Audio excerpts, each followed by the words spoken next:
Cikin abubuwan da ake gani kamar suna kare azumi kuma ba su kare azumi akwai maziyi, fitan maziyi akan kauli mafi inganci ba ya kare azumi. Me maziyi?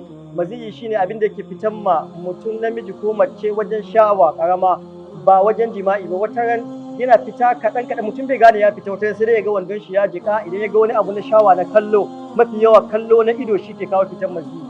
To wannan baya kare azumi akan kauli mafi inganci. Mutane da yawa suna tsammanin shafa kwalli yana kare azumi, shafa kwalli baya kare azumi akan kauli mafi inganci. Mutane da yawa suna tsammanin yin amfani da toothpaste a wanke baki yana kare azumi, yin amfani da toothpaste a wanke baki baya kare azumi.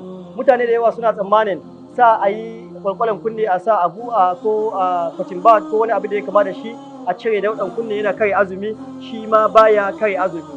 Ɗiban jini ɗan kaɗan sample na blood test a je a diba a gani shi ma baya kare azumi. Sai dai muna ba da shawara kada mutum ya yi blood donation cikin azumi domin akwai saɓanin malamai mai ƙarfi game da in an ɗibi jininka mai yawa azuminka ya kare ko bai kare ba.